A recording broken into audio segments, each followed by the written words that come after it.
My life, humihiyaw lang buong gabi. Para siyang may kutsilo na may sumasaksak sa likod mo. Sabi ni Doc Lisan. Yan ang ilan sa mga viral videos ni Doc Willie Ong patungkol sa kanyang kalagayan at sakit na kanyang pinagdadaanan ngayon. So marami nga mga netizen ang patuloy na naantig at nagbibigay ng panalangin para sa kanyang agarang pagaling. Pero sa latest uploads nga nito ay ibinalita niya na unti-unti ay talagang nakakaranas siya ng miracle sa kanyang health, dahil tinanong niya ang kanyang doktor kung bakit ang pakiramdam niya ay malakas siya.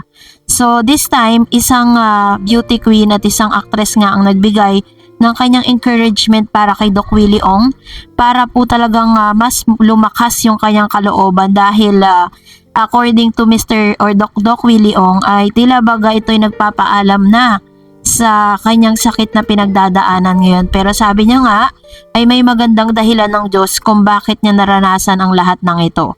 So viral ngayon at pinag-uusapan ng ilan sa mga sinabi nga ng isang kapuso actress at beauty queen na si Harleen Budol na palagi niyang ipagdarasal si Doc Willie Ong. Panoorin natin to. Shoutout ka pala kay Doc Willie Ong na mayroong sakit ngayon. Lord, pagalingin niyo po siya dahil marami po kaming mga sakitin na umaasa po sa kanya. Bawal ka manghina, oo, dahil ikaw ang first aid namin. Dahil nung nagkaroon ako ng sakit na almura, talagang araw-araw tumataas ang dugo at talaga namumulaklak na yung butas ko.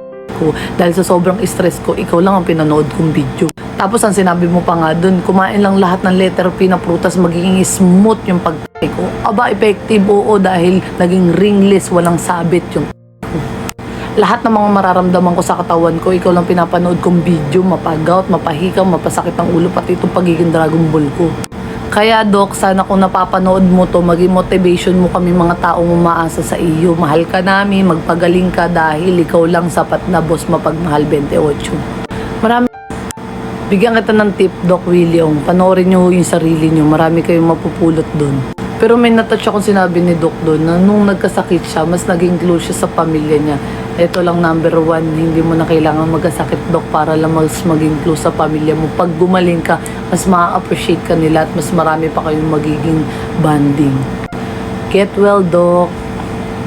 Sama ka namin sa mga prayers namin. Shoutout. Nangako ang kapuso actress at beauty queen na si Harleen Budol na palagi niyang ipagdarasal si Dr. Willie Ong para sa matagumpay nitong pakikipaglaban sa cancer. Isa si Harleen sa mga celebrities na nalungkot ng ibalita ni Doc Willie na meron siyang sarcoma or abdominal cancer. Sa pamamagitan ng isang video na ipinost niya sa Facebook last Saturday, September 14. Ayon nga sa ilang kilalang cardiologist at internist, sumasa ilalim siya ngayon sa chemotherapy bilang bahagi ng kanyang medical treatment. Ang sarcoma ayon sa healthtrip.com ay isang uri ng cancer na nabubuo sa connective tissues ng katawan, kabilang ang mga kalamnan, buto, tendon at cartilage. Hindi tulad ng karaniwang mga cancer, ang mga sarcoma ay medyo bihira. Bagamat ang sarcomas ay nagkakaroon lamang ng maliit na porsyento ng lahat ng mga diagnosis ng cancer, maaari silang mangyari sa parehong mga bata at matatanda. Ayon kay Doc Willie, nasa 16 times 13 times 12 cm na ang sarcoma na nakita sa kanyang abdomen. Nakatago raw ang tumor sa likod ng kanyang puso at sa harap ng kanyang spine, kaya maaari itong lumala kung hindi agad magagamot. Sa pamamagitan ng isang TikTok video, pinarating ni Harleen ang kanyang mensahe kay Doc Willie nang malaman niyang may cancer ito, kasabay ng pagkukwento kung paano siya tinulungan ng tinaguriang doktor ng bayan nang magkaroon siya ng almoranas. Sabi niya, shoutout nga pala kay Doc Willie Ong na mayroong sakit ngayon. Lord, pagalingin niyo po siya dahil marami po siyang mga sakiti na umaasa sa kanya. Simulang pahayag ng Kapuso Star. Pagpapatuloy pa niya, bawal ka manghina dahil ikaw ang first aid namin.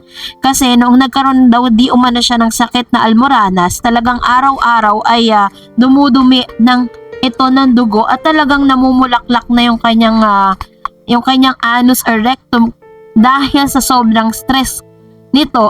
Sabi niya, si Doc Willie Ong lang daw ang video na kanyang pinapanood. According to them, ang sabi mo pa nga doon na kumain lang ng mga letter P na prutas, magiging smooth yung pagdumi ko. Effective nga, sabi ni Arlene. Hirit pa ng dalaga, lahat din ng nararamdaman ko sa katawan, ikaw lang ang pinapanood kong video. Mapag-out, hika at masakit ang ulo. Kaya Doc, kung napapanood mo to, sana maging motivation mo kaming mga umaasa sa'yo. Mahal ka namin, magpagaling ka dahil ikaw lang sapat na ang buong mensahe ni Arlene. Marami namang naaaliw sa mga sumunod na sinabi ng komedyana at TV host. Bigyan kita ng tip, Doc Willie Ong ha. Panoorin niyo po yung sarili niyo. Marami po kayong mapupulot dun. Natouch din ako sa sinabi ni Doc sa vlog niya na nung nagkasakit siya ay mas naging close siya sa pamilya niya. Hindi mo kailangan magkasakit, Doc, para mas maging close ka sa pamilya mo kasi pag gumaling ka, mas ma-appreciate ka nila at mas marami pa kayong magiging bonding. Get well, Doc, isasama ka namin sa prayers namin, sabi ni Harleen. Sa isang Facebook post naman, nagpasalamat si Doc Willie Ong sa lahat ng mga taong nagmamahal at nagdarasal para sa paggaling ng kanyang cancer. My deepest thanks to the Filipino people. I can feel your love and concern even miles away.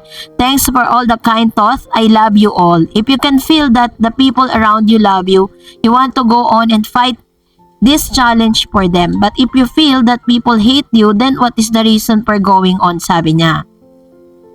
So ganito nga yung sinabi ni Doc Willie Ong patungkol po dun sa mga taong nagpapaaboto at nagngangamusta at nagbibigay ng mga encouragement kay Doc Willie Ong. At sinabi niyang malaki ang tulong nito para sa kanyang pagpapagaling.